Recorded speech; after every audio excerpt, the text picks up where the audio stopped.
Welcome back, everybody. Today is a big day. At this point, you should have completed your research. You should have gathered facts, and you should have begun clustering those facts and creating categories for them.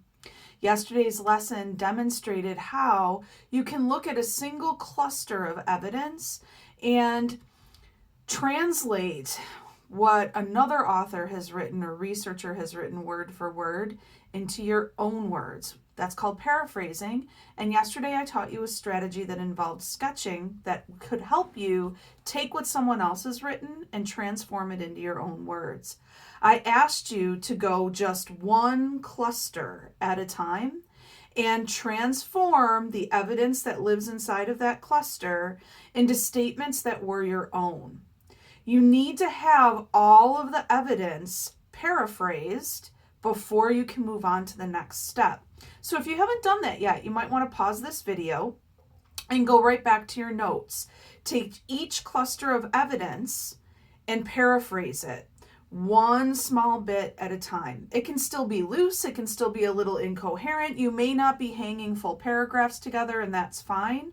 What I really want you to be able to do is to come into the writing process with your own words. And when you're ready, come back to this video to begin.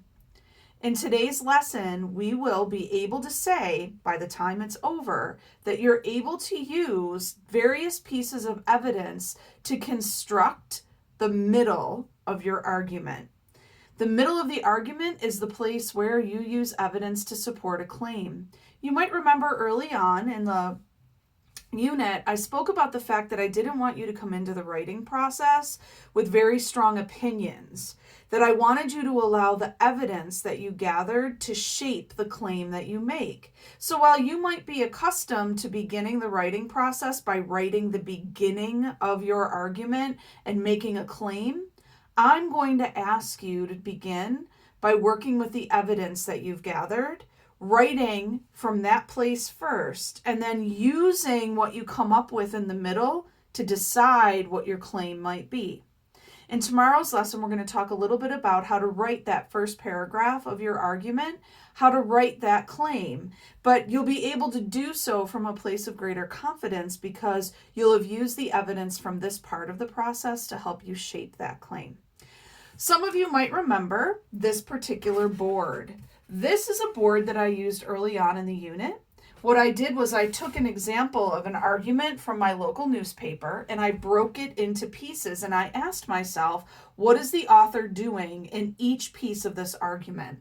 This author began by making a claim, by providing some context around why that claim was important, and by sharing three different pieces of personal and varied evidence. The first bit of evidence that this writer gathered was from our county executive. His name is Mark Poloncarz.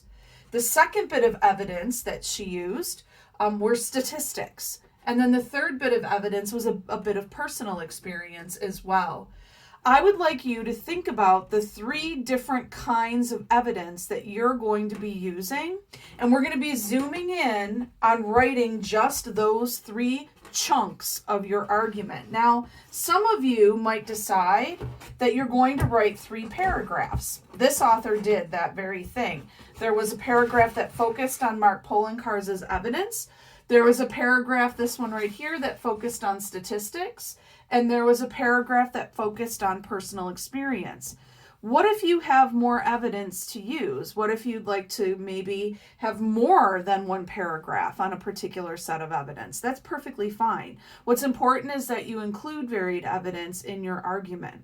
I'm going to invite you, and this should not be a real heavy lift, if you've taken the time to paraphrase the evidence and use your own words to begin shaping sentences. At this point, you should be ready to begin composing the middle of your argument, paragraph by paragraph, and evidence type by evidence type. Now, some of you might have a certain stamina for writing that will allow you to write about all 3 kinds of evidence at once, and that's fine. You can sit down and write long, and that's beautiful.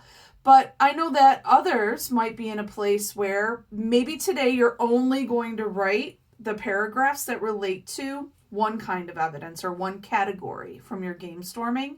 Maybe tomorrow you'll write the next piece of your draft, which is around a different kind of evidence. And maybe day after tomorrow, you're going to write about a third piece of evidence. And depending on what's going on in your life right now, maybe you're going to need more time than that. And that's perfectly fine. I hope that these videos are providing you a bit of structure and a process that helps you come at argument writing one small bit at a time, and do so in a way that sustains your stamina for this work.